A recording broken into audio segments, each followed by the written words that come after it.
Bueno, en esta ocasión les quiero hablar sobre el siguiente tema, la transmisión de precios de alimentos de los mercados internacionales a las economías domésticas. Este es un tema muy relevante por la siguiente razón. Los precios de alimentos en los mercados mundiales tienen fluctuaciones muy importantes, como lo hemos experimentado en años recientes, en la llamada crisis de los alimentos del 2007 y el 2008, donde algunos precios, como por ejemplo el arroz, el trigo, el maíz, se multiplicaron por 2 y hasta 3 veces de los niveles que se observaron, por ejemplo, en el 2005-2006. Bueno, lo que estamos observando es que a finales del año pasado, el 2010, y a comienzos de este año, nuevamente hay incrementos muy importantes de estos precios en los mercados mundiales. Esto sin duda tiene grandes implicancias para las economías domésticas de la región latinoamericana y algunos países del Asia, que son los países que hemos estudiado.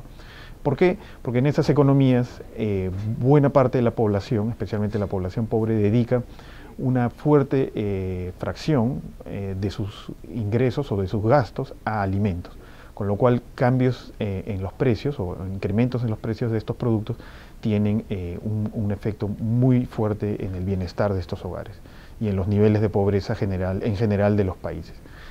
Por tanto, aquí en el instituto hemos hecho estos análisis para ver cuánto de estos cambios en los precios internacionales se transmite en cambios en los precios domésticos.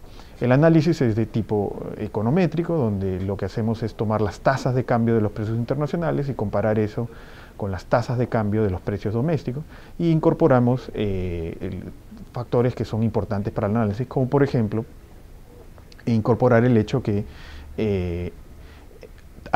toma tiempo en la que esta transmisión puede darse, no es una cosa inmediata. Entonces nuestras series, que son mensuales, permitimos hasta 5 y 6 meses en que este traspaso de efectos de los mercados internacionales a los domésticos se dé. También permitimos que existan otros factores que afecten a los precios domésticos, no exclusivamente los precios internacionales, como por ejemplo variaciones en las tasas de cambio.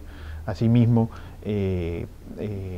sabemos que no todos los precios domésticos van a ser afectados de la misma magnitud. Por ejemplo, en el caso del trigo, en las economías domésticas, esto va a afectar al precio, por ejemplo, del pan y al precio de las harinas o de las pastas. Pues estos productos van a ser afectados, pero posiblemente en distintas magnitudes.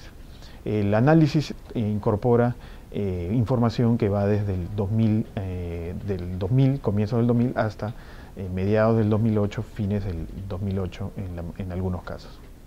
Lo que hemos encontrado es, para el caso de Latinoamérica, encontramos que existen transmisión de precios de los mercados internacionales a domésticos en el caso del trigo y en el caso del arroz. En el caso del trigo, por ejemplo, encontramos que en promedio para todos los países latinoamericanos, en promedio la transmisión anda en el orden del 20%, por supuesto con variaciones dependiendo de los países, y en la mayoría de los casos este efecto es positivo y es estadísticamente significativo.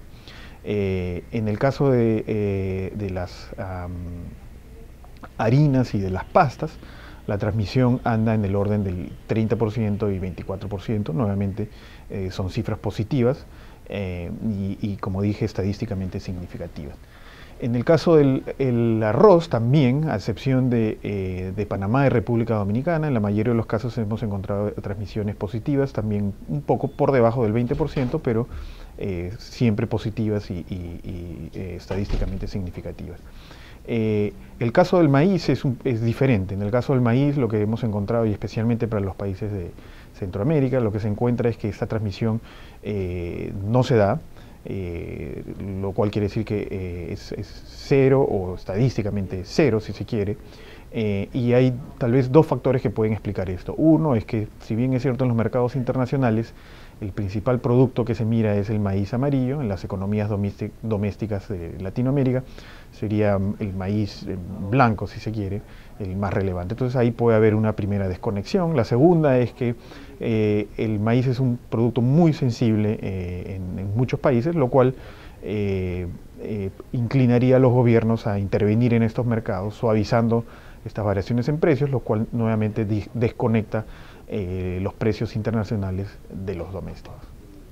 En el caso del Asia, para los países del Asia que hemos analizado, como dije, Bangladesh, Pakistán y Vietnam, solamente analizamos el caso del trigo y el arroz, dado que el maíz no es un producto relevante en estos países. Lo que hemos encontrado es también elasticidades positivas en la mayoría de los casos, en particular en el caso del trigo.